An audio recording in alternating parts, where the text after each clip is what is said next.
Siga adorando al Señor en esta noche. Siga adorando al Señor y no se calle, no se canse de adorar al Señor. Adórele, adórele. Adórele con todo su corazón al Señor y dile: santo, santo, santo al que vive y reina por los siglos de los siglos. Santo tú eres, Señor. Santo tú eres. Haz un tiempo hoy de altar al Señor. Haz un tiempo de intimidad en este momento. Haz un tiempo de intimidad con el Señor en esta hora. Dile: Señor, yo estoy aquí para adorarte, Señor. Mi vida, todo lo que yo soy, Señor, yo la rindo a ti esta noche. Y en el nombre de Jesús es que yo puedo venir ante ti, Padre. Tú que eres el Padre amoroso, tú que eres el Padre eterno, tú que eres el Espíritu de toda verdad, Señor, que dirige toda verdad. Señor, hoy yo te adoro a ti. Vamos, levanta tu voz y adora al Señor. Adora al Señor. Adora al Señor. Tú eres santo, Señor. Tú eres santo, Señor. El Señor Todopoderoso. Todopoderoso es Él, todopoderoso es Él. Digno eres Santo eres tu Señor. Santo eres tu Señor. Bendecimos tu nombre hoy, Dios. Bendecimos tu nombre hoy, Señor. Dios poderoso. Señor, gracias por todo tu amor. Digno eres tú. Que en medio de nuestra fragilidad Digno eres y aún de nuestra infidelidad, Señor, tú sigues coronándote como el Dios santo y verdadero. Tú nos sostienes en medio de la tentación, de la lucha y de la prueba. Y Señor, en esta noche aquí, Dios, hay gente que te ama, pero también, Señor, hay gente, Dios, que necesita de tu intervención milagrosa en su vida. Aquí hay gente, Señor, que necesita, Señor, sanidad y un milagro en su cuerpo. Aquí hay gente, Señor, que necesita un milagro en su familia, Dios, y que tú intervengas. Dile: Señor, ven y toca mi vida, Señor, con tu poder. Dile: Señor, sopla sobre mi familia. Señor, sopla sobre mi familia, Señor. Te pido por libertad para los míos, Dios. Te pido, Señor, que tú intervengas poderosamente, Señor, en los míos. Señor, yo creo, Dios, que tú lo estás haciendo. Espíritu Santo, habla a nuestros corazones hoy. Habla a nuestros corazones hoy, Señor. Bendito eres. Bendito eres. Bendito eres, Señor. Gracias. Gracias, Dios. Gracias, Dios. Aleluya. Aleluya. Aleluya. Gloria al Señor. Dios está aquí. Y no lo digo como una frase que usted solamente repita un amén, sino yo creo y estoy convencido que el Señor está aquí. Dice la palabra que donde 2 o 3 están reunidos en su nombre, ahí están en medio de Él. Pero dice la palabra también que donde está el Espíritu de Dios hay libertad. Y yo creo que la libertad del Espíritu Santo está aquí también en esta noche. Amén. Dios les bendiga a todos y les invito a tomar su lugar, por favor, en esta noche. Vamos a pedir a los niños, ellos van a salir a su lugar de enseñanza.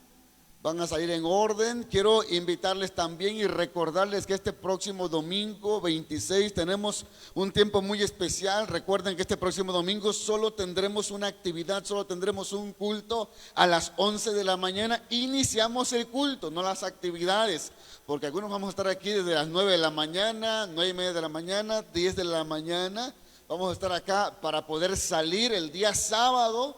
Los jóvenes adolescentes van a estar en un proyecto que se llama Invasión de Amor y van a salir a la colonia para poder invadir con el amor de Cristo a través del Evangelio, de invitaciones también. Están preparando una tarjetita bien bonita para cada una de las familias de esta colonia, de estas calles cercanas a la iglesia, porque yo he dicho, hermanos, que necesitamos sacar a la iglesia fuera de 4 paredes.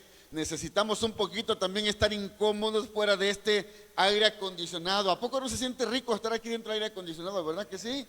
Hace unos días se nos fue la luz en la casa y mis hijas dijeron, ¿por qué no vamos al templo a dormir allá?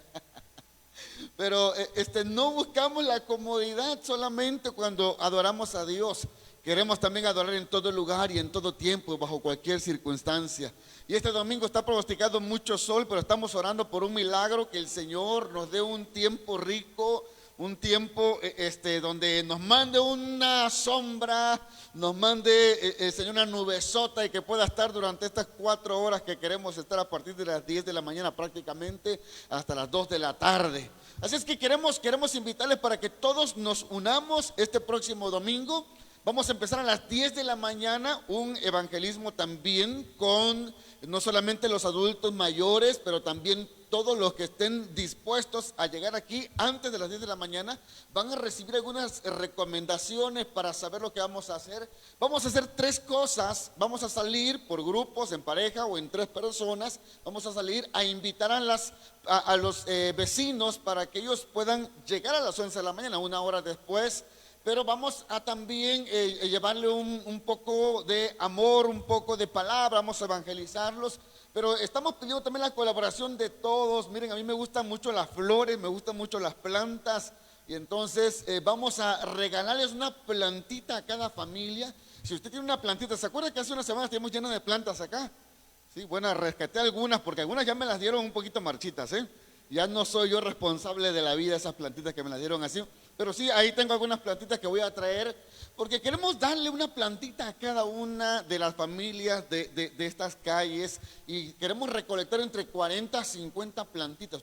Así que si usted tiene plantitas, tráigalas este próximo domingo, obviamente bien regaditas, ¿verdad? Si son florales, mucho mejor, porque queremos decirle a los vecinos, le traemos una plantita para que usted lo tenga allí, porque yo me he dado cuenta que en esta colonia abundan las familias que les encantan las plantitas. Y para muestra aquí tenemos a 2 vecinitas, ¿verdad? Que les encantan las plantas. Es todo un bosque ahí en la casa de la hermana Seferina y la casa de la hermana Juanita. Así es que vamos a regar unas plantitas, pero también vamos a hacer algo que nunca antes hemos hecho. Yo no sé si usted le ha preguntado a los vecinos, oiga, ¿tiene algo que reclamarnos a nosotros? Oiga, ¿tiene algo que nos dé de recomendación que debemos de mejorar como iglesia? ¿Alguna vez ustedes le han preguntado a alguno de los vecinos? ¿No? Bueno, pero yo creo que algunos de ellos tienen algunas recomendaciones que darnos. Vamos a, además de compartir la palabra, regalarles una plantita, vamos a hacer una pequeña encuesta para saber qué es lo que piensan los vecinos de nosotros, qué piensan y qué también desean que mejoremos nosotros. Si a lo mejor nos dicen, hace mucho ruido, a lo mejor nos dicen, cantan mucho. Entonces, la idea es mejorar también esas cosas para poder ser de bendición para ellos y no de mal testimonio. Ok, así es que les espero a las 10 de la mañana. Algunos van a estar desde las 9 poniendo los toldos, las tarimas y las sillas, pero vamos a estar aquí antes de las 10 de la mañana con la playera azul turquesa. Hoy la iba a traer y se me olvidó para enseñarles, pero si usted no tiene esa playera que hemos estado utilizando desde el año pasado en octubre, yo le invito a que una playera azul, no importa que no sea turquesa, pero un tono azul, puede usted traerlo también el próximo domingo. Y si no tiene playera o no tiene blusa color azul, ninguna, o no le gusta el azul, bueno, véngase con cualquier tipo de ropa, sí, pero venga por favor el día domingo. Muy bien, ¿qué más vamos a hacer? Bueno, también vamos a hacer una discada. Al final de la reunión vamos a hacer taquitos de discada para comer. Ya los jóvenes están preparando aguas frescas también, y hasta se me hace agua la boca a mí de pensar todo lo que va a haber el día domingo, además de todo eso. Vamos a hacer una rifa con los vecinos también. Sí, ya tenemos ahí unos enseres domésticos para rifar, porque queremos hacer algo diferente de bendición para nuestros vecinos. Y yo quiero que usted se una y pueda entender los propósitos de Dios en esto. Si alguno dice, va a hacer mucho calor, no va a haber culto, no voy a ir. No, usted tiene que venir, porque usted es quien debe dar testimonio también a los vecinos de que somos hijos de Dios y de que queremos lo mejor también para nuestra comunidad a través de la palabra, a través del evangelio. Así es que les esperamos. ¿Qué necesitamos? Bueno, necesitamos manos, pies, bocas para poder comunicar la palabra de Dios. Necesitamos dinero también, porque el hermano Pedro creo que se asustó del presupuesto de la discada, ¿verdad? Que son de algunos miles de pesos. Pero si usted quiere cooperar, acérquese con el hermano Mario, o el líder de varones, y con el hermano Pedro, para decir, hermano, yo aquí le doy esto para la discada. El hermano con la edad de oro han estado promoviendo esto. Necesitamos también 800 tortillas de harina. ¿Por qué? Porque vamos a dar por lo menos 4 tacos de harina para cada uno. Así es que yo no sé si ustedes esperen que haya 200 personas. Yo creo que va a haber más de 200 personas, porque yo sé que usted también va a invitar a alguien más para el día domingo. Así es que les invitamos, por favor, si usted tiene toldos, por favor, tráigalos también, si puede, desde el viernes o sábado, avíseme, o ir por sus toldos para que podamos colocar los toldos. Solo vamos a ponernos en una parte de la calle, no vamos a cubrir toda la calle, sino solamente la parte de esta acera. Vamos a poner de toldos para que haya viabilidad o vialidad de aquel lado, en donde puedan también pasar los vecinos, porque algunos vecinos necesitan también circular. Entonces ya pedimos los permisos, ya tenemos la autorización, ¿verdad? Hermano Lázaro, hermana Dora, ¿ya tenemos la autorización? Ok, pero ya lo tenemos por fe. Ok, entonces estamos haciendo esto, hermanos, porque queremos expresar el amor de Jesucristo de muchas otras maneras y no venir a encerrarnos aquí solamente y cantar. Afuera hay un mundo que necesita escuchar la palabra de Dios y ser salvo. Amén. Vamos a ir ahora a la palabra del Señor. Quiero leer 3 textos bíblicos, y para ello quiero que vayan conmigo a 1 Corintios capítulo 10 versículo 11. 1 Corintios capítulo 10 versículo 11. Después leeremos Hebreos 13:7, si por ahí lo tienen por favor proyectado para que lo puedan ver. Hebreos 13:7, y después leeremos Romanos capítulo 15 versículo número 4. Vamos primero a 1 Corintios capítulo 10 versículo número 11. Si ya lo tiene, dígame amén. Hoy vamos a estudiar, vamos a ver el método de estudio bíblico biográfico. Recuerden que hemos estado viendo el primer método, que es el método de estudio bíblico devocional, y yo espero que ustedes estén ya estudiando devocionalmente en su Biblia, practicando este método que vimos. Hoy vamos a ver otro método de estudio bíblico que le va a beneficiar, sobre todo si a usted le gusta mucho predicar o dar enseñanzas. Este método de estudio yo le pido que se lo aprenda, porque va a ser muy útil. 1 Corintios 10:11, lo tenemos. Amén. Dice la palabra del Señor de esta manera. Dice el versículo 11: y estas cosas les acontecieron como ejemplo, y están escritas para amonestarnos a nosotros, a quienes han alcanzado los fines de los siglos. Leamos otra vez.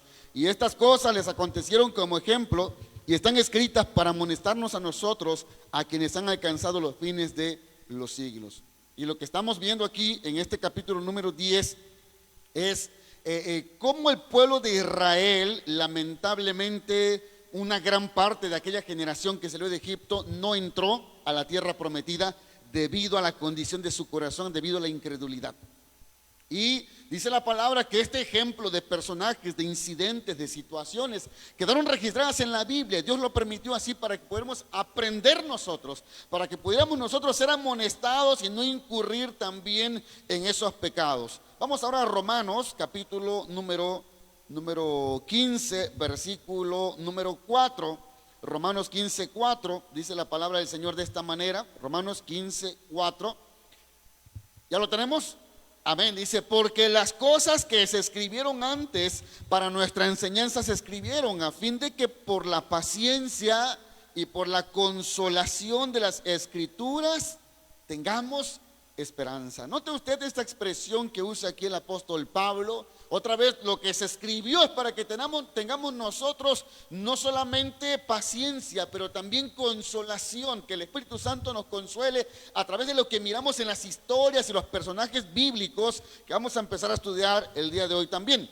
Hebreos capítulo 13 versículo 7, y es por eso que el escritor de Hebreos se atreve a mencionar en este versículo, Hebreos 13:7, acerca del ejemplo que todos deberíamos dar. El ejemplo que principalmente aquellos que predicamos la palabra, que somos líderes, que tenemos influencia sobre otros, ¿sí? y que impactamos las vidas, debemos dar un ejemplo correcto y adecuado. Hebreos 13:7 dice de la manera siguiente: acordaos de vuestros pastores que os hablaron la palabra de Dios, considerad cuál haya sido el resultado de su conducta e imitad su fe. noten ustedes esta expresión del apóstol Pablo, dice considérenlo, consideren a sus pastores, hablando del ejemplo, pero dice también cuál es el resultado de su conducta y que ustedes puedan imitar su fe. Y esto es lo que tenemos que hacer también cada vez que miramos nosotros la vida de una persona en la Biblia. Usted tiene que saber que la Biblia está compuesta por numerosas historias de hombres y de mujeres y cómo ellos se relacionaron también con Dios. Y cuando estudiamos la vida de cada una de estas personas, podemos encontrar un valor muy significativo y también podemos encontrar ánimo en la vida de ellos. Podemos aprender mucho acerca de sus aciertos, pero también podemos observar sus errores para no cometerlos nosotros. Entonces, lo que tenemos en la Biblia, repito, son historias y hay personas, y por medio del estudio bíblico, que le hemos titulado estudio bíblico biográfico, la palabra biográfico significa que vamos a ver la vida de una persona. A veces el autor del libro que estamos leyendo o a veces el actor o los personajes que están allí dentro de este libro. Y el cometido del método de estudio bíblico biográfico es investigar, pero también conocer sobre la vida de una persona en la Biblia y qué es lo que hizo que esa persona tuviera éxito.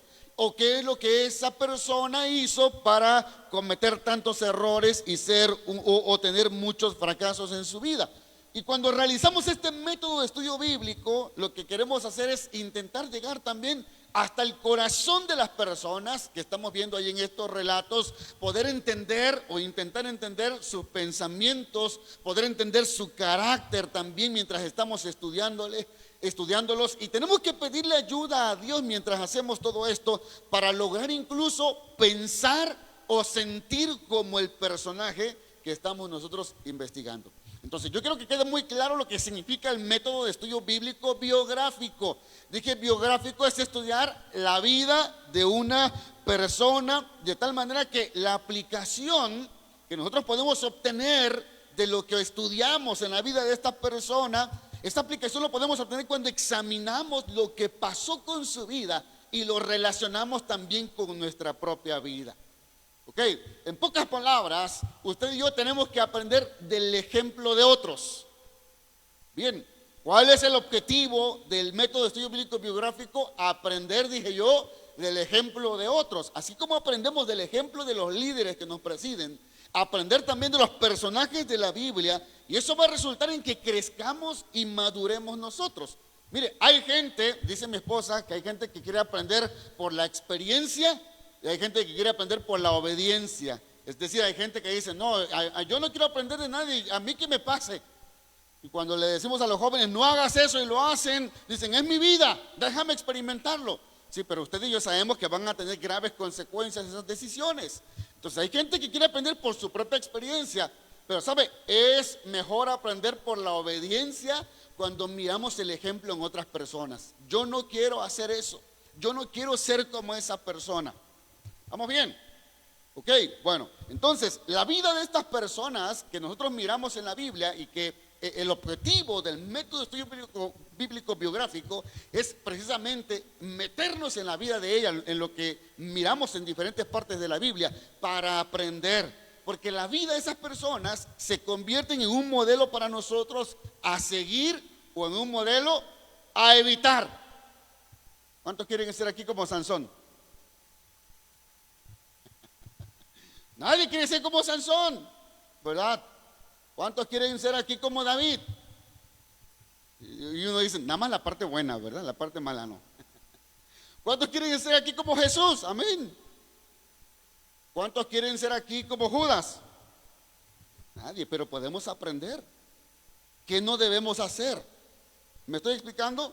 Entonces, en estos modelos de vida podemos encontrar retos, podemos encontrar desafíos también en esos personajes, y sus vidas nos dan una esperanza a nosotros también para poder salir victoriosos a través de la fe. Por eso es que la palabra del Señor nos dice que son un ejemplo para nosotros la vida de estos personajes. Y ahora, ¿por qué es importante poder estudiar la vida de las personas? Y dije yo, si a usted le gusta predicar, le gusta enseñar, dar clases bíblicas, este método le va a ser muy útil para enseñar a otros, pero sobre todo para que usted aprenda también. porque es mucho mejor, repito, cuando aprendemos mirando los aciertos y tomándolos por lo que hicieron de los personajes de la Biblia, y también mirando en qué se equivocaron para nosotros evitar cometer los mismos errores. Y es importante que estudiemos a las personas en la Biblia, porque para Dios mismo las personas son importantes. Usted está escribiendo una historia en este momento con su vida. Y usted tiene que saber esto. Quizás su vida no se registre en un libro aquí en la tierra. Y es más, dentro de 3 generaciones, si Cristo no viene antes, ya a la gente se le va a olvidar usted. Todo lo que usted hizo ya la gente no lo va a recordar. Solamente le pongo como ejemplo. ¿Usted recuerda a su bisabuelo? ¿No lo recuerda? Bueno, sus bisnietos no le van a recordar a usted también. Ok, si acaso recordamos a las abuelitas y abuelitos, ¿verdad? Pero pocas veces recordamos a los bisabuelos. Lo que trato de decir es que aunque se registrara en un libro su vida, sin embargo la gente nos va a olvidar a nosotros. Pero hay un libro, dice la palabra, que el Señor está escribiendo, que es el libro de la vida. Hay un libro que un día se abrirá donde nuestras obras están escritas. Y usted y yo estamos escribiendo un libro de nuestra vida que el Señor conoce. Y en ese libro y en ese escrito de hechos de nuestras vidas está registrado lo bueno y lo malo que hemos hecho. Cuando hemos aceptado a Cristo en nuestro corazón por su sacrificio, lo hemos aceptado por fe en nuestro corazón, el Señor los hechos malos ya no los toma en cuenta contra nosotros. Ahora, dije, la vida de las personas es importante. Y por eso es que el Señor tiene un registro de su vida en la eternidad. Porque estamos hechos a imagen y semejanza del Señor. Y la Biblia registra también pactos que Dios hizo con hombres y con mujeres. Y también es la revelación de Dios que Él hizo de sí mismo, tanto con la gente como también a través de la gente. Por eso, para comprender la Biblia completamente, necesitamos nosotros conocer los personajes de la Biblia. Y usted debe saber que en la Biblia, sobre todo el Antiguo Testamento, hay por lo menos 3 tipos de género literario. Uno, el que más abunda, es el género narrativo, otro es el género profético y otro es el género poético. Pero el género literario narrativo, es decir, como que se está contando la vida o la historia, aparece allí en la Biblia también. Le hago una descripción, por ejemplo, en el libro de Daniel. Usted va a ver que los primeros capítulos del libro de Daniel son de género narrativo. Y se habla de Daniel de una manera diferente, como en tercera persona, como si alguien más escribiera sobre él. Pero a partir que las visiones de Daniel empiezan a darse, cambia de género y se convierte en género profético, y también cambia, ya no como si alguien escribiera sobre Daniel, sino como si Daniel escribiera sobre sí mismo. ¿Sí? Estoy dándole un ejemplo de los diferentes géneros. Después lo vamos a ver, no se preocupe, con más detenimiento cuando entremos ya a lo que es interpretación bíblica. Pero lo que quiero dejar claro es que hay diferentes géneros, y el género narrativo es uno de los géneros que más abundan en el Antiguo Testamento y que describe la vida de muchas personas a través de sus acciones. Por ejemplo, cuando usted lee acerca de Caín y Abel, y dice que ellos, estos 2 hijos de Adán y de Eva, se dedicaban a cosas diferentes. ¿Usted recuerda a qué se dedicaba Caín? ¿A qué se dedicaba Caín? A sembrar y cosechar. ¿Y Abel a qué se dedicaba? ¿A qué? A cuidar ovejas, a criar ovejas. Muy bien, uno era ganadero, otro era agricultor. ¿Sí? Y cuando usted empieza a meditar en la vida de estas personas y lo que hacían ellos, se da cuenta de muchas cosas. Por ejemplo, usted debe de saber que la agricultura se da más en sociedades que son sedentarias. Es decir, tienen que estar allí, no pueden moverse porque tienen que cuidar su cosecha. Mientras que las personas que son ganaderas son más nómadas, porque tienen que llevar a los animales, o en la antigüedad, para poder llevarlos a donde hay alimento, donde hay pastos. ¿Okay? Pero también usted puede ver cuando ellos dan su ofrenda a Dios. Dice la palabra que Caín trajo, ¿de qué? Del fruto de la tierra. Pero Abel, ¿qué hizo? Cuando llevó su ofrenda, trajo de una parte escogida, de lo mejor, de lo más gordo de sus ovejas. Y eso entonces, cuando miramos la descripción en la narración bíblica de estos personajes, nos dice mucho de su corazón, nos dice mucho de su carácter. ¿Me está siguiendo? Cuando usted lee la vida de las personas, tiene que ser muy observador. Y usted puede incluso estudiar la vida de este hombre, de Abel, y se dará usted cuenta que hay muchas características que deberíamos de imitar de él también. Pero bueno, después vamos a hacer ese ejercicio, ustedes lo van a hacer en su casa también. Pero la Biblia, por ejemplo, en el Antiguo Testamento hay mucha narrativa, dije. Por ejemplo, en el caso del libro de Génesis, el libro de Génesis habla principalmente acerca de 6 grandes hombres, y aparecen allí sus nombres, que son Adán, que son Abraham, que son Isaac, que es Jacob también, y que es también José. Incluso se habla de Noé. El apóstol Pablo también dijo que Dios nos dio estas historias de estos hombres, y lo leíamos hace un momento en Romanos 15, para que fueran para nuestra enseñanza. Por eso se quedaron allí compiladas en la Biblia, y para que nosotros aprendamos lecciones valiosas para vivir en la voluntad de Dios en el mundo. Entonces, si usted quiere estudiar la Biblia y estudiar personajes de la Biblia, estos 6 nombres aparecen allí en Génesis, por ejemplo, pero no son los únicos nombres que aparecen allí. Aparecen más nombres de personajes también. Ahora, el Nuevo Testamento, aunque es un libro en que se nos dan instrucciones, en el Antiguo Testamento se nos dan más bien ilustraciones. Lo que encontramos en el Antiguo Testamento son ilustraciones de lo que ocurriría en el Nuevo Testamento. Y dije yo, en el Nuevo Testamento encontramos más instrucciones. ¿Me estoy explicando? En el Antiguo Testamento encontramos ilustraciones. Y por eso es que dice Dios, lo que está en el Antiguo Testamento es un ejemplo, es una ilustración de lo que yo quiero para ti. Yo doy esta instrucción en el Nuevo Testamento: sed santos, así como yo soy santo. Dios da esa instrucción en el Nuevo Testamento, pero en el Antiguo Testamento lo ilustra a través de la vida de un hombre llamado José. ¿Me está siguiendo? Ok, bueno, a mí me encanta menos el género narrativo. Una de las materias que daba yo en el instituto era profetas de Israel e historia de Israel, y me encantaba y siempre usaba el género narrativo para aprendizaje con los alumnos. Quizás alguno me esté escuchando ahora mismo y sabrá que era toda una aventura cuando nos adentrábamos al Antiguo Testamento y estudiábamos casi versículo por versículo y extraíamos enseñanzas, no solamente información, sino enseñanzas profundas también. Entonces la Biblia menciona generalmente a mayores o menores detalles a 3,000 personas. Hay alguien que se dedicó a contar de cuántas personas habla la Biblia. Dice, generalmente con mayores o menores detalles, la Biblia habla de 3,000 personas, y se me hacen poquitas. Yo pienso que hay más, ¿verdad?, en la Biblia todavía, pero 3,000 personas. Y si nosotros estudiáramos la vida de cada una de estas personas, extraeríamos también grandes enseñanzas, porque Dios quiere enseñarnos a imitar la fe de esas grandes personas también, que incluso se resumen en Hebreos capítulo 11. Pero también Dios quiere exhortarnos para que no nos desviemos en el camino del pecado y que eso arruine nuestra vida y deshonremos a Dios.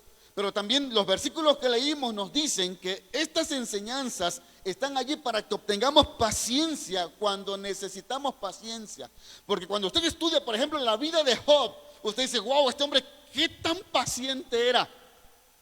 Y usted dice, me hace falta tener mucha paciencia, mucha más paciencia me hace falta a mí.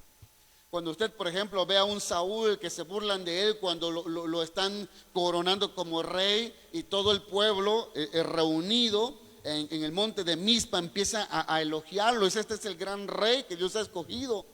Pero dice la palabra que había un grupito que dijo, este grandulón, este miedoso que estaba escondido nos va a gobernar. Y dice la Biblia que Saúl hizo como que no escuchó. Y nosotros deberíamos de aprender de esa prudencia también, que hay ocasiones en que hay personas que van a hablar mal de nosotros, y a veces tenemos simplemente que callar como si no pasara nada. Hay un dicho que dice que hay que tomar las cosas de quien vienen, ¿verdad? ¿Sí? Y yo me imagino que Saúl dijo, no, déjalos, después me los echo. Ahorita no, estoy empezando en el reinado, no es prudente ahorita cortar cabezas. Tenemos que aprender de la vida de estos personajes también, para enseñarnos, repito, paciencia, pero también para recibir consolación. Saber que en medio de las cosas que no entendemos, en medio del sufrimiento que hubo en Job, en medio del sufrimiento que tuvieron grandes personajes en la Biblia. Sin embargo, sabemos que hay un Dios que controla todas las cosas y hay un Dios que tiene un propósito en nuestras vidas y que ese propósito se va a cumplir, y entre tanto llega, Él nos puede consolar al corazón. Amén. Entonces, ¿qué necesitamos para este estudio bíblico biográfico y para el estudio bíblico devocional?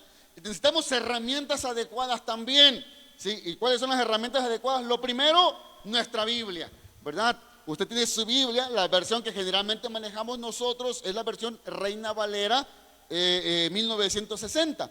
Quizás alguno de ustedes tiene predilección por otra Biblia, pero no se preocupe, no está pecando si usted lee la nueva versión internacional, no está pecando si usted lee la traducción en lenguaje actual o la NTV, la nueva traducción viviente, no peca con eso, ¿ok? Porque de repente como que hemos canonizado la Reina Valera, ¿verdad? Y decimos, esta es la original. Alguien por ahí dijo, hasta se llama reina por eso. y no sabe que quien la tradujo fue Casiodoro de Reina, por eso, y Cipriano de Valera. Por eso es que lleva estas palabras, ¿verdad? Reina Valera, y hay una edición de 1960, que es la que generalmente circula en las iglesias evangélicas, en las iglesias cristianas. Ahora, ¿qué necesita? Dije yo, la primera herramienta, obviamente, la Biblia, la palabra de Dios, su Biblia de estudio, pero necesita también otras versiones de la Biblia. Yo les recomiendo que use algunas versiones, 3 versiones me encantan a mí, aunque también la NBI, que es la nueva versión internacional, pero la traducción del lenguaje actual me gusta mucho a mí.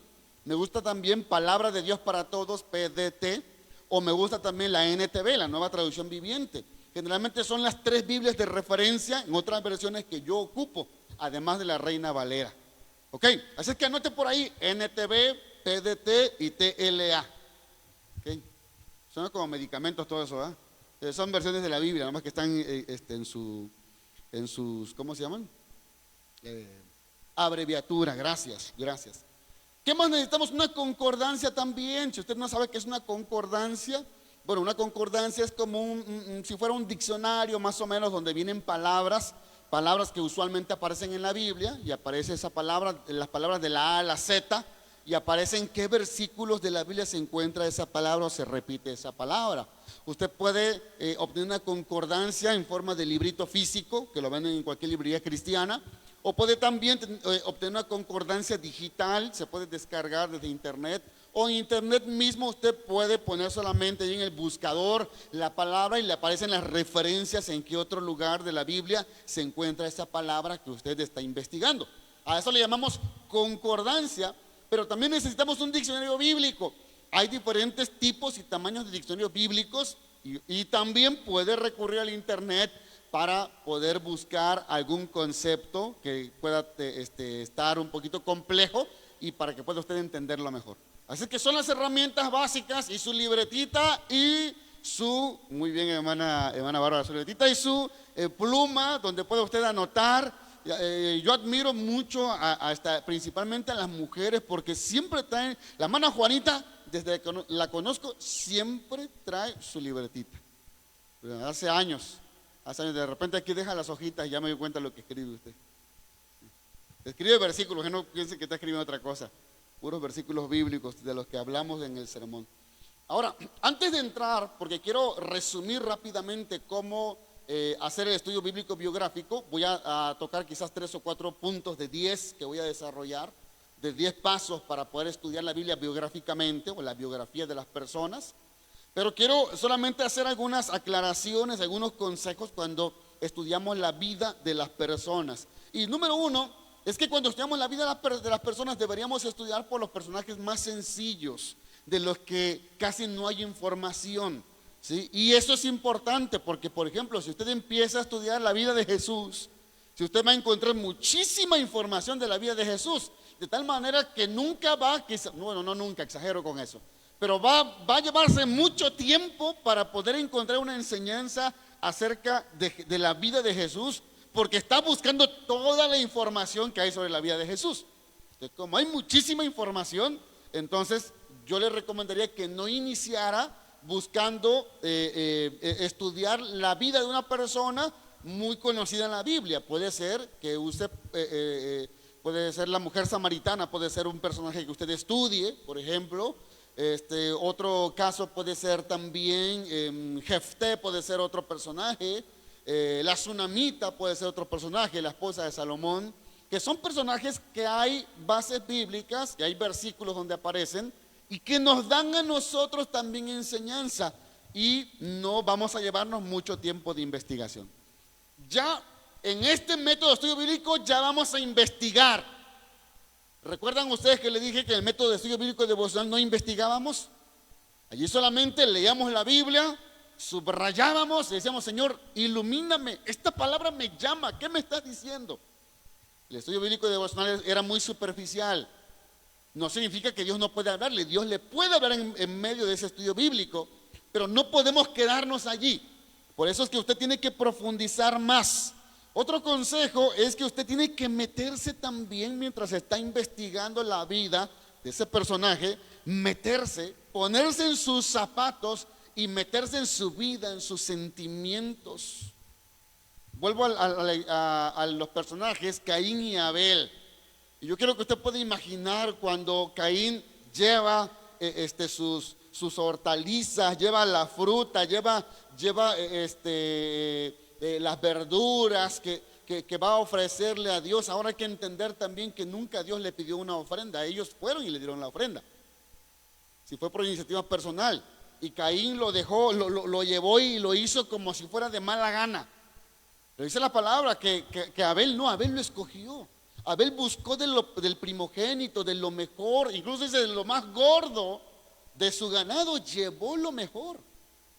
Entonces imagínense usted qué estaría pensando y pasando por la cabeza de Abel cuando está escogiendo los animales. Quizás vio por ahí uno, no, este está medianón, ¿verdad? Quiero uno más grande, yo sé que hay otro más gordo por acá.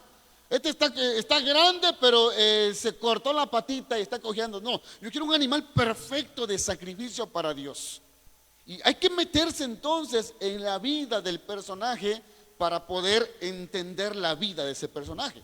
Tomando en cuenta este relato de Caín y Abel, métase ahora el personaje de Caín cuando Dios dice que mira con agrado la ofrenda de Abel.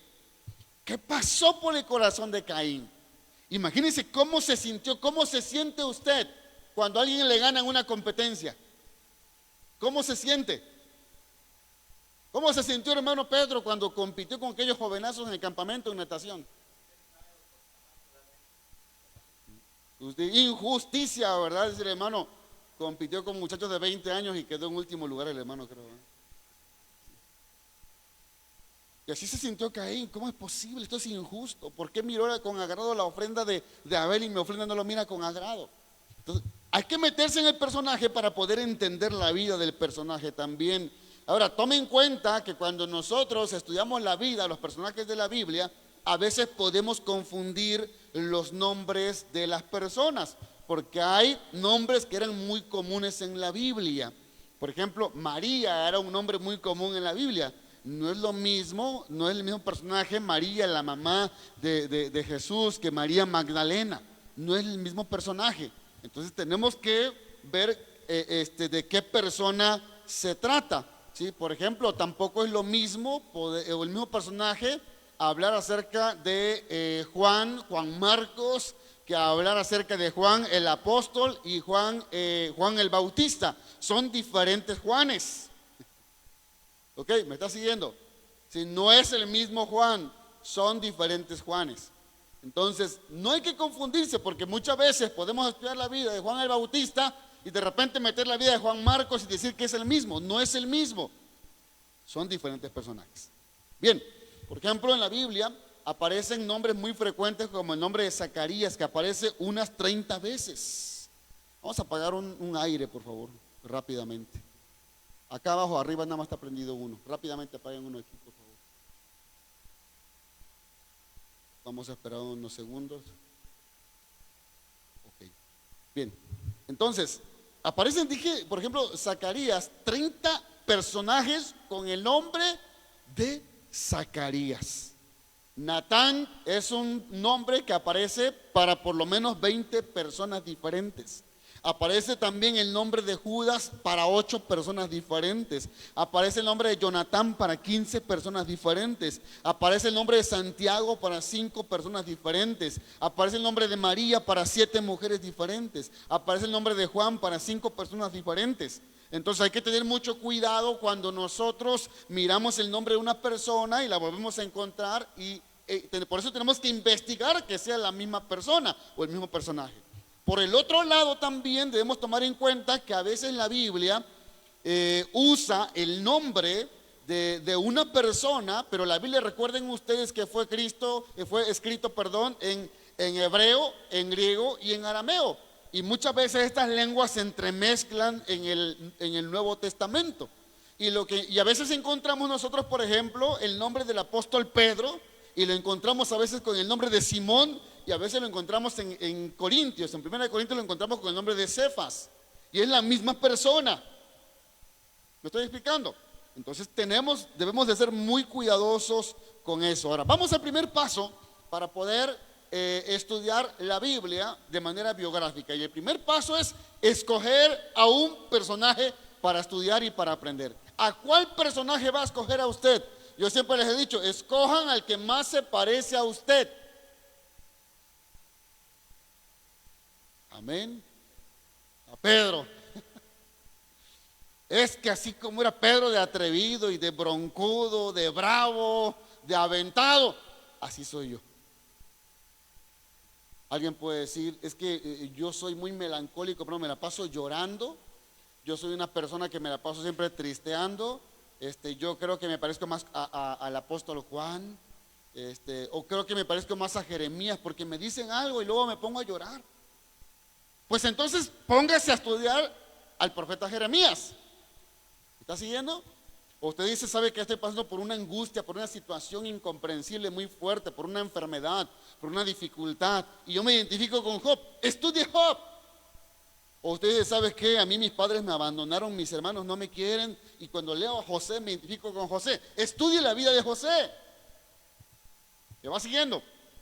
Pero, repito, estudia ese personaje, elíjalo para poder estudiar. Pero el segundo paso no solamente se quede en el primer versículo o el primer pasaje bíblico que lea sobre ese personaje. ¿Qué es lo que tiene que hacer usted? Usted tiene que escribir una lista de todas las referencias donde aparece el nombre de ese personaje. Ahí es donde tiene que utilizar la concordancia, el diccionario bíblico, para poder buscar en dónde aparece la vida de esa persona. Por ejemplo, usted dice, bueno, quiero estudiar a Moisés. Es un personaje extensísimo, Moisés. Usted puede buscarlo tanto en el Antiguo como en el Nuevo Testamento, referencias acerca de Moisés. Pero mientras investiga, algunas cosas que debe incluir en su investigación son las cosas sobresalientes sobre su nacimiento, por ejemplo, dónde nació, quiénes fueron sus padres, la condición espiritual de sus padres, eran hombres temerosos de Dios. Por ejemplo, cuando estudiamos a Débora, una de las jueces de Israel, que por cierto era la única juez mujer, para empezar. Número 2, era la única juez también en el sentido judicial. ¿Qué significa esto? Que todos los demás jueces eran caudillos militares, pero solo Débora era una mujer a la cual venían para que ella tomara decisiones judiciales. Es decir, elegir entre lo que era bueno y no era bueno. ¿Okay? Es la única juez. Todos los demás eran guerreros. Pero una de las cosas que se dice de la familia de Débora es que ella era mujer ¿de quién? De Lapidot. ¿Ok? Entonces usted entiende que su condición como mujer no solamente era una mujer que estaba al frente de una nación, era una mujer también que estaba casada. Ok, vamos bien, no está tronando, hermanos. Se están moviendo ahí arriba los niños. ¿Sí está tronando? Ah, ok, gracias a Dios. Yo creo que ya está obrando el milagro que estamos esperando, hermano. Que llueva, Señor. Que aguanta esas nubes el domingo, Señor. Si nos llueve el domingo, les voy a hacer que todos nos mojemos, ¿eh? Vamos a salir a mojarnos para agradecer a Dios por esa lluvia. Entonces, ¿qué más vamos a estudiar vamos a estudiar también la influencia que recibió, los reconocimientos que tuvo esta persona, lo que aconteció en su vida también en los momentos principales, las proezas, lo que otros dicen sobre esta persona, cómo murió también. Usted, por ejemplo, si estudia la vida de Saúl, usted se va a dar cuenta que Saúl, hay dos referencias en Reyes y en Crónicas de cómo murió Saúl, perdón, en Samuel y en Crónicas. Si la primera referencia dice que Saúl se lanzó sobre su espada para matarse, y otra referencia dice que un siervo de él le atravesó la lanza para que muriera. Ok, entonces usted tiene que buscar esas dos referencias, cómo murió, porque está diciendo un libro que murió de una manera y otro libro dice que murió de otra manera. Entonces tenemos que llevar un registro de la vida de las personas para poder saber entonces más acerca de esa persona. Y mientras usted sepa más acerca de esa persona, habrá más oportunidad de aprender también acerca de la vida de esa persona y aplicarla para su vida. Hay que estudiar también el contexto histórico en el cual esa persona o ese personaje está viviendo. Hay que estudiar, por ejemplo, en el caso de Samuel. Si usted estudia la vida de Samuel, usted estudia este personaje, se dará cuenta que Samuel nace en un momento en el cual no había dirección, no había un líder espiritual, un líder civil, no había un líder político en la nación, no había rey todavía. Había caudillos militares que de tiempo en tiempo eran levantados por Dios para poder dirigir a la nación, pero no había un rey. Y dice la palabra que cada quien se dirigía según su opinión. Hay gente que decía, pues es bueno hacer esto, y otra gente decía, no, eso no es bueno. Pero no había una congruencia. Y hay personas que incluso vivían en ese tiempo como las otras naciones paganas. Por eso encontramos a un caudillo, a un juez llamado Jefté. Y este hombre llamado Jefté dice, Señor, si tú me das victoria en la guerra a la cual voy hoy y yo logro vencer, entonces, Señor, la primera persona que salga a recibirme, yo te la voy a entregar como holocausto, te la voy a entregar como un sacrificio. Hay gente que dice, la muchacha murió virgen, por lo que aparece en el relato, que fue a llorar su virginidad. Pero todos los comentaristas que siguen el método gramático histórico de interpretación dicen que la muchacha realmente fue sacrificada. Y entonces entra uno en contradicción y dice, pero ¿por qué? Si eso está contrario a lo que Dios pide. Pero usted tiene que saber una cosa importante en los libros narrativos, que este es el momento en el cual, este es el único momento en el cual aparece una situación como esta en la Biblia. Es como con Ananías y Zafira. ¿Será que eran los únicos mentirosos que había en la iglesia primitiva? No. Pero Dios tuvo que poner un estándar muy alto. Porque cuando Dios hace algo, siempre pone la vara muy alto. ¿Sí? Ahora, en el caso, repito, de Jefté, este hombre dice la palabra de Dios que cuando él regresa de la guerra, entonces se encuentra que la primera que sale a recibirle es su hija. Y le duele en el corazón y tiene que cumplir su voto que Dios no le pidió, él se lo ofreció a Dios. ¿Por qué? Porque en ese tiempo, dije, cada quien vivía según lo que pensaba que era correcto. Y ese hombre pensaba que Dios exigía también un sacrificio como los otros dioses de las naciones cananeas. Y ese hombre sacrifica a su hijo. En ese tiempo es que nace Samuel. En un tiempo donde la gente no sabía distinguir la voz de Dios. En un tiempo cuando los hijos de Elí no les importaban los sacrificios a Jehová. En un tiempo cuando los hijos de Elí dice que fornicaban con las mujeres que llegaban a las vigilias en el templo. En un tiempo cuando el propio Elí, que debería ser el hombre más espiritual, más sensible en el pueblo de Dios, no era ni espiritual ni sensible. En un tiempo en el cual este hombre no discernía cuando una mujer estaba quebrantada de corazón y la acusó de estar borracha.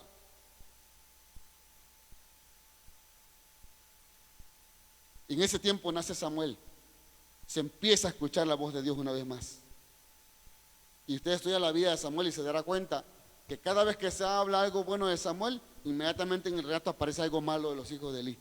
Se habla algo bueno de Samuel y aparece algo malo de los hijos de Elí. Es como un contraste que miramos allí. ¿Ok? Pero ¿dónde lo ve usted? Cuando empieza a estudiar la vida de estos personajes. Muy bien, entonces lea todas las referencias que existen de este personaje que usted está estudiando, haga sus anotaciones, empiece a escribir las primeras impresiones que va tomando usted, escriba observaciones de lo que ha estudiado, haga una lista de los problemas en los que se metió este personaje, las preguntas, las dificultades, las cosas que pasaron en su vida, y esto le va a llevar a aprender. Espero que me esté siguiendo, mire, porque yo estoy aquí emocionado enseñando y yo no sé si usted me está entendiendo. ¿Sí?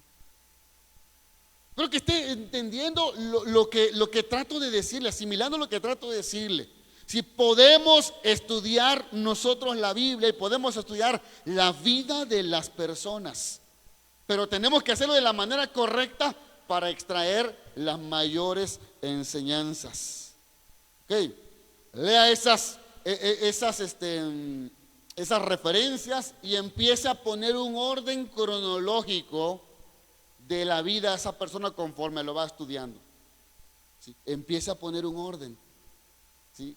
Los que son predicadores, así se hacen los sermones biográficos o narrativos. Empieza a poner en orden, bueno, esto vino primero, después esto, después esto, después esto. Y quiero darle un ejemplo clásico, que de hecho, bueno, no lo hablé aquí, lo hablé el domingo en otra iglesia en García. Un ejemplo clásico que usted me va a entender, y es la vida de Sansón. Usted puede estudiar la vida de Sansón, y hay gente que dice, ya se ha predicado todo acerca de Sansón, pero cuando usted estudia biográficamente a Sansón, usted va a aprender cosas diferentes también. Para empezar, usted sabe que Sansón fue un hombre que él no buscó llegar al mundo. Fue producto de un milagro de Dios en la vida de sus padres, de su madre, que era estéril. Dios anunció su nacimiento, Dios profetizó, Dios dio una profecía que este hombre salvaría a Israel de la mano de los filisteos. ¿Sí? Y el nombre que recibió este hombre fue Sansón, y su nombre significa pequeño sol. Esto significa que este hombre haría grandezas, proezas. Pero cuando estudiamos la vida de Sansón encontramos un patrón constante. Y el patrón constante que encontramos nosotros en la vida de Sansón es que Sansón siempre cedía a la tentación, principalmente a la tentación sexual. Sansón tenía un pie del cual cojeaba, tenía una debilidad muy grande y eran sus valores morales. Porque otra vez tengo que decirlo, vivía en un tiempo donde no había, o cada quien hacía lo que parecía y no había una ley moral adecuada u objetiva para seguir. Y en ese tiempo vivió Sansón. Y Sansón, repito, era un hombre que siempre cedía a las tentaciones. Pero dentro de ese patrón de vida, después de que cedía a las tentaciones, Sansón se metía en una situación también peligrosa. Porque siempre que cedes a las tentaciones, te encontrarás en una situación peligrosa. Cuando tú dices una mentira, te vas a encontrar en una situación peligrosa. Cuando tú te metes en una relación inconveniente, te vas a encontrar en una situación peligrosa. Cuando tú tomas algo que no es tuyo, te vas a encontrar en una situación peligrosa. Cuando tú cedes a una tentación, te vas a encontrar en una situación peligrosa. Y esto pasaba constantemente con Sansón. Pero dentro de este patrón de vida, lo que encontramos también es que generalmente en cada situación peligrosa, Sansón había una demostración del poder de Dios en él a través de la demostración de la fuerza física. Y mire, vamos a Jueces capítulo 16, ya estoy aterrizando, Jueces capítulo 16 para que usted pueda ver este patrón y con esto vamos a estar practicando esto, para que usted sepa que es un sermón biográfico. Jueces 16, en los primeros 3 versículos.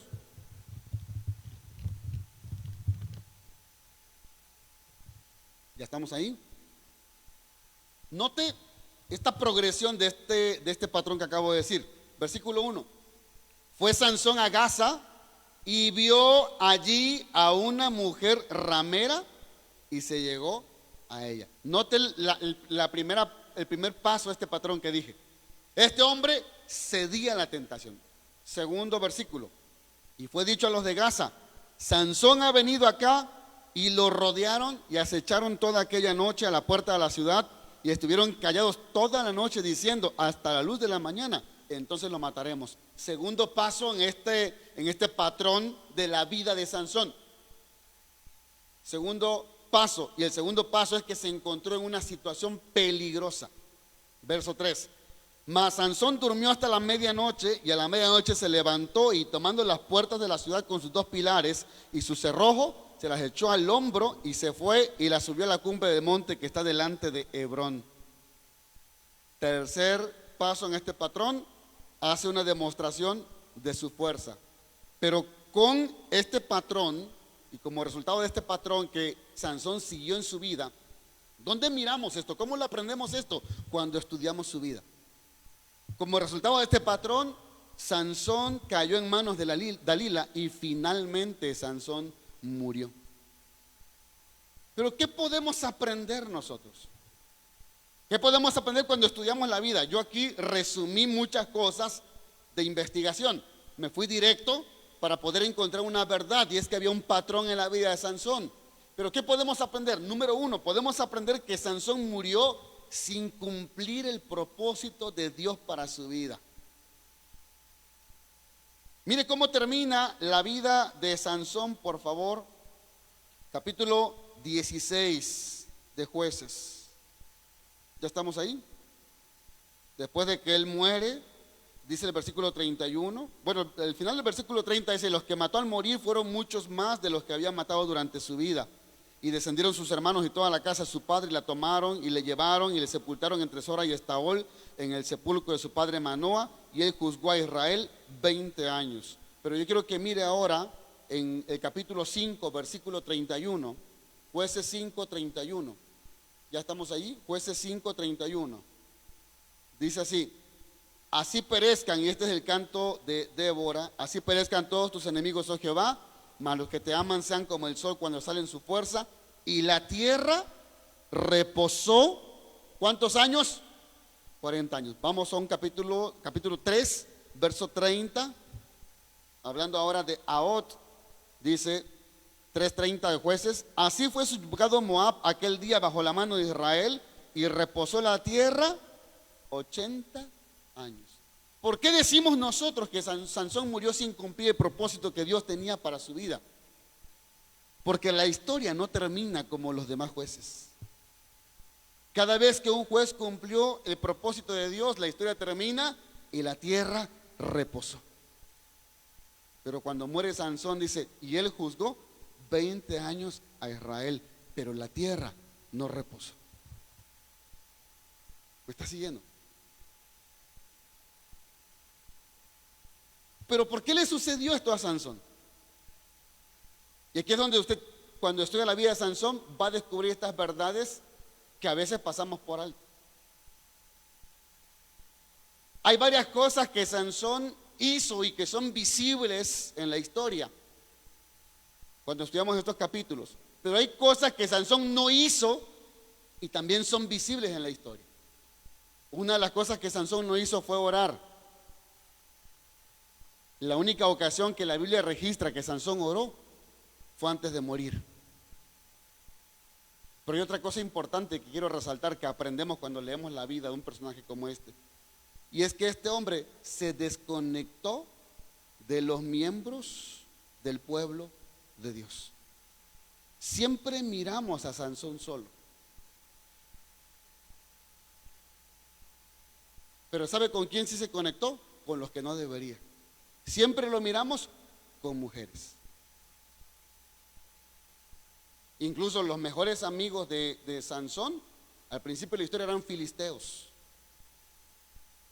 Y aquí hay una gran enseñanza que aprender cuando miramos la historia. Sansón había sido llamado para dirigir un ejército, pero siempre estaba solo.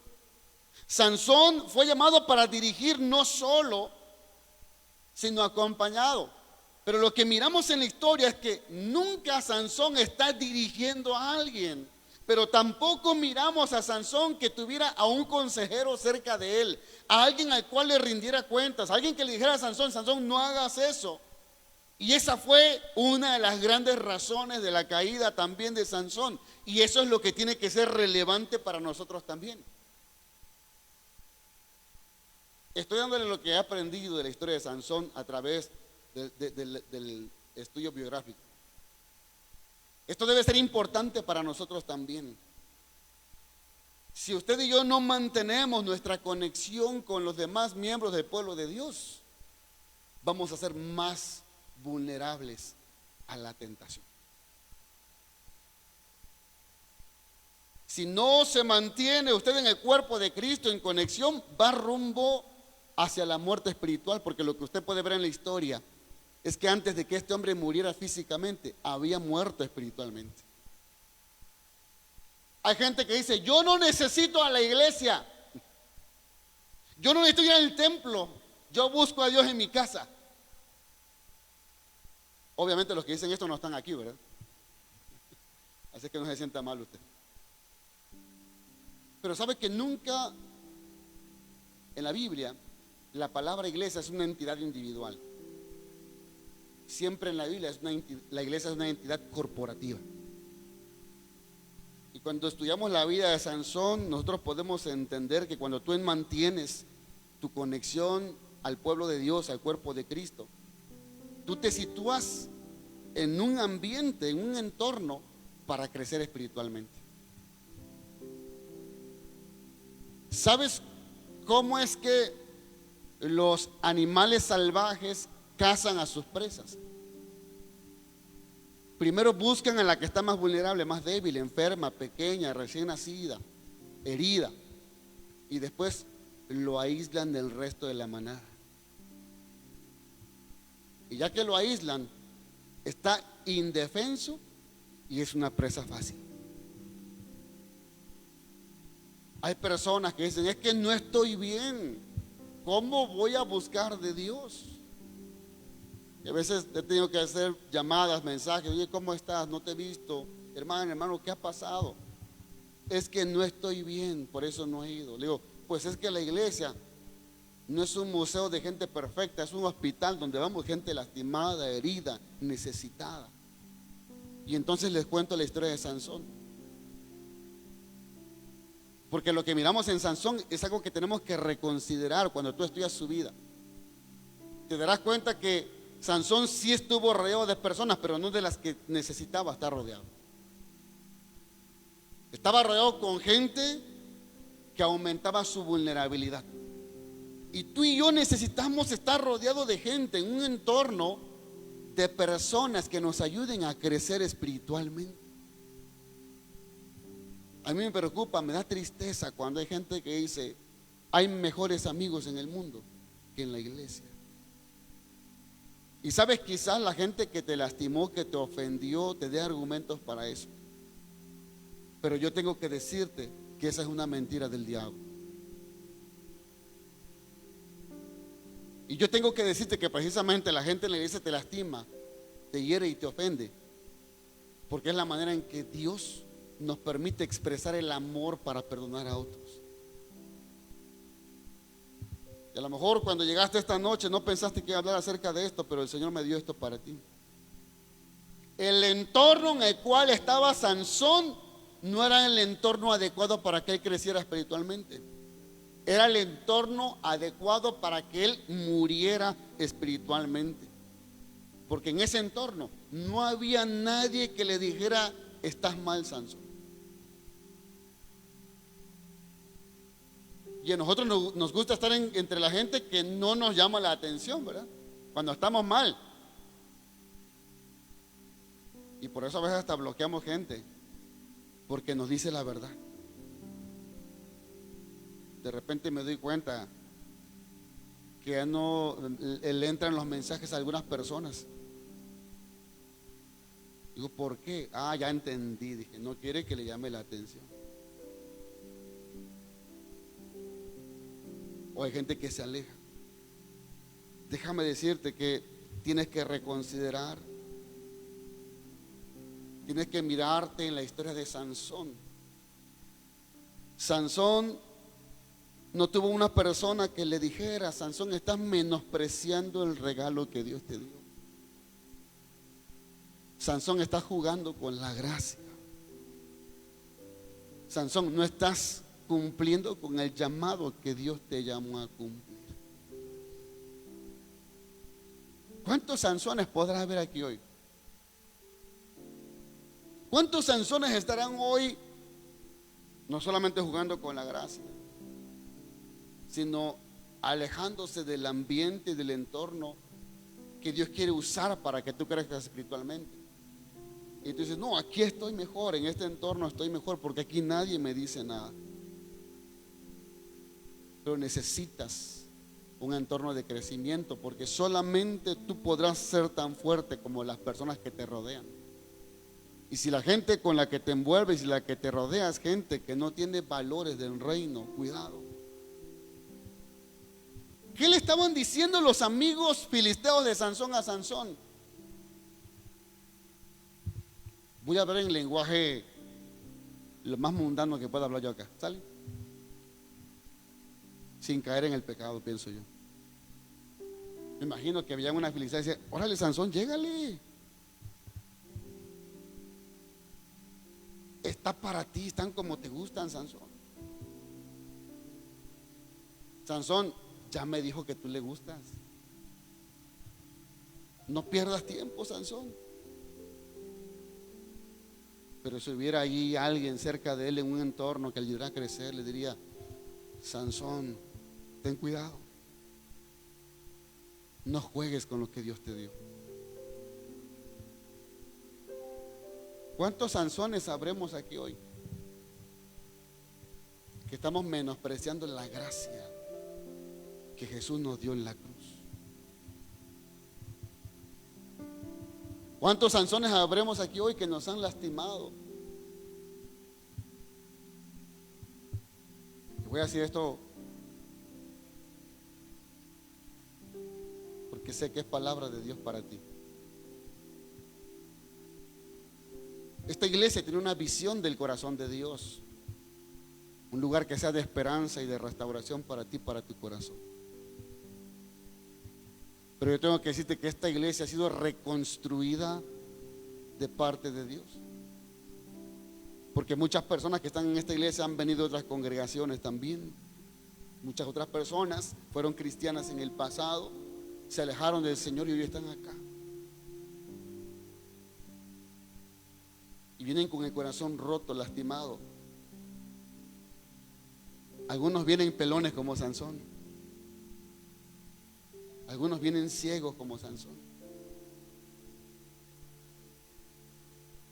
Y si tú no aprendes de la vida de este hombre, vas a seguir cometiendo los mismos errores. Pero Dios dice la palabra en el libro de Jueces, capítulo 16, que el cabello de Sansón, mientras estaba en la rueda dando vueltas, comenzó a crecer. Porque todavía hay esperanza de Dios para ti. Todavía Dios puede cumplir sus propósitos en tu vida. Todavía Dios cree en ti.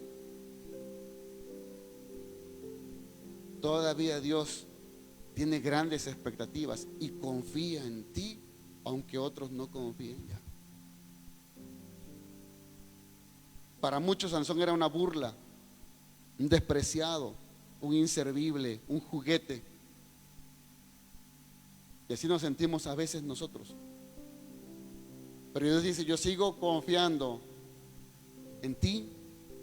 Yo quiero que mis propósitos se cumplan en ti. Yo decía que hay muchos Sansones. Yo creo que todos somos Sansones aquí. Así es que no se crea usted que no es Sansón. Usted y yo también hemos sido Sansones en algún momento. Usted y yo también hemos menospreciado la gracia de Dios. Usted y yo también hemos jugado con el pecado. Usted y yo también no nos hemos dejado aconsejar. Usted y yo nos hemos envuelto en relaciones que no debemos. Yo creo que le voy a cambiar el nombre a esta iglesia.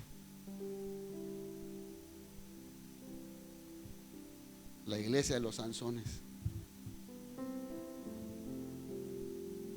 No por fuertes, sino por la esperanza que todavía hay en medio del quebranto.